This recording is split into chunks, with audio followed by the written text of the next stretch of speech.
SR shopping mall తో సంక్రాంతి లక్ష్మి మీ ఇంటికి పండగ కళ సరికొత్త కలెక్షన్స్ మీకోసం ఎస్ఆర్ షాపింగ్ మాల్ అందరికీ సంక్రాంతి శుభాకాంక్షలు.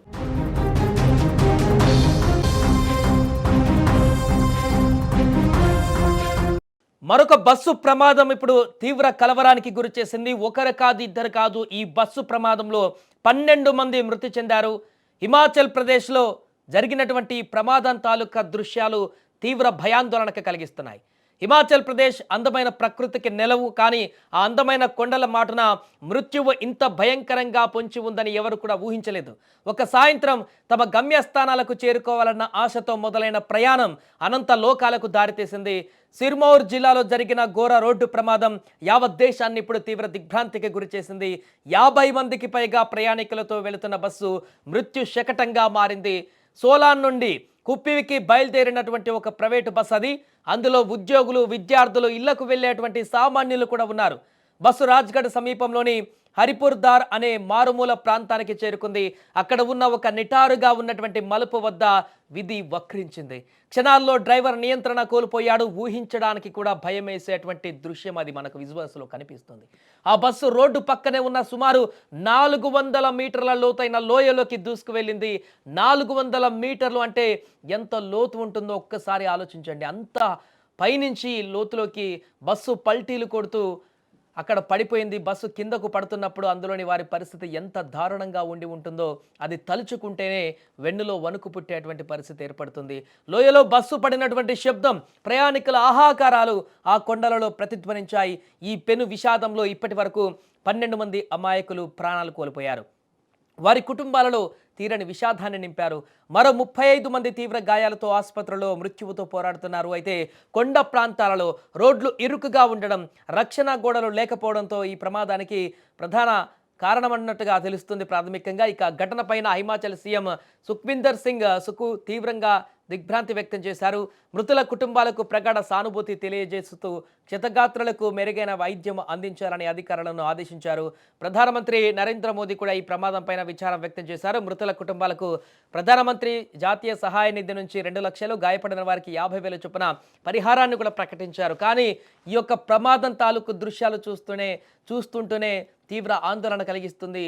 ఆ సమయంలో అందులో ఉన్నటువంటి ప్రయాణికులు ఎంత తల్లడిల్లిపోయి ఉంటారో, ఎంత అరుపులు పెట్టుంటారో, ఏ రకంగా ఇబ్బంది పడి ఉంటారో తెలుసుకుంటేనే చాలా గగుర్లు పెడుతుంది వాళ్ళంతా కూడా. 400 మీటర్ల డిస్టెన్స్ చూడండి. ఆ లోయ ఎక్కడో పైన ఉన్న రోడ్డు నుంచి ఎక్కడో కనిపిస్తున్నటువంటి ఆ డెప్త్లో అది పల్టీలు కొడుతూ తిరుగుతూ అక్కడికి వెళ్ళి పడిపోయినటువంటి దృశ్యాలైతే తీవ్ర ఆందోళన కలిగిస్తున్నాయి. అక్కడికి వెంటనే సహాయ చర్యల కోసం అటువైపు వెళ్తున్నటువంటి స్థానికులందరూ కూడా వెంటనే అక్కడికి లోపలికి దిగారు, పరిగెత్తుకుంటూ వెళ్ళిపోయారు. బస్సులో ఇంత దారుణమైనటువంటి ప్రమాదం జరిగిందే, ఎవరైనా తీవ్రమైనటువంటి దెబ్బలు తగులుకుంటే వాళ్ళని రక్షించడానికి అక్కడికి వెళ్ళారు. కానీ అప్పటికే 12 మంది పూర్తిగా బస్సు బోల్తా పడినటువంటి ఘటనలో పూర్తిగా ప్రాణాలను కోల్పోయారు. మిగతా వారి పరిస్థితి చాలా ఆందోళనకరంగా ఉంది. కాళ్ళు చేతులు పోడుగొట్టుకున్న వాళ్ళు కొందరైతే పూర్తిగా ఒళ్ళు నుజ్జునుజ్జైపోయినటువంటి పరిస్థితుల్లో ఉన్నవారు మరికొందరు ఉన్నారు.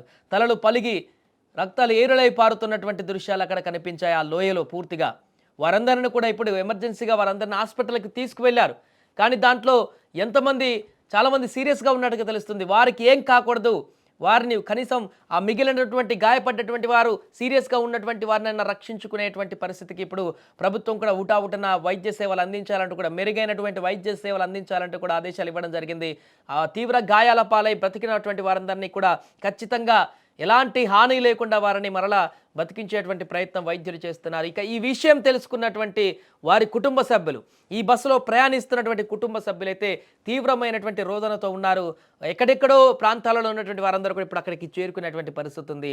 సాయంత్రం అయితే గమ్యస్థానానికి చేరుకుంటారనుకున్నారు. ఎవరు ఊహించలేదు రోజువారీ కార్యక్రమంలో వెళ్తారనుకున్నారు, కానీ ఇలాంటి మృత్యువుతో పోరాడతారని చెప్పేసి అనుకోలేదు. గాయపడినటువంటి వారు మరికొందరు మృత్యు కూపంలోకి వెళ్ళిపోతారని చెప్పేసి ఊహించలేదు. ఏదేమైనా కూడా మరొక ప్రైవేట్ బస్ అనేది ఇంత దారుణమైనటువంటి ప్రమాదానికి గురి కావడం అనేది ఒక్కసారిగా ఈ యొక్క బస్సు ప్రయాణాలకు సంబంధించి ఆందోళన కలిగించేటువంటి అంశంగా మారింది. గత కొన్ని రోజుల క్రితమే వరుసగా జరుగుతున్నటువంటి బస్సు ప్రమాదాల ఘటనల గురించి చూస్తూనే ఉన్నాం. ఇప్పటికే పిట్టల్లా రాలిపోతున్నటువంటి ప్రయాణికుల వార్తలు వింటూనే ఉన్నాం.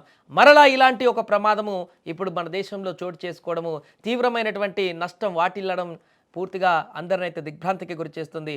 ఇక మిగిలిన వారు ఇందులో చనిపోకుండా గాయపడినటువంటి వారున్న కనీసం వారినన్నా పూర్తిగా కోలుకొని వారికి ఎలాంటి హాని జరగకుండా ప్రశాంతంగా వారి వారి ఇళ్లకు వెళ్ళేటువంటి విధంగా చేయాలంటూ ఆ దేవుని కూడా ప్రార్థించాలి. ఏదేమైనా కూడా ఇలాంటి ప్రమాదాలు ఎందుకు జరుగుతున్నాయా కొండ ప్రాంతాలలో ఎక్కువగా అనేటువంటి విషయం పైన కూడా ప్రభుత్వం దృష్టి పెట్టాల్సినటువంటి అవసరం అయితే ఉంది.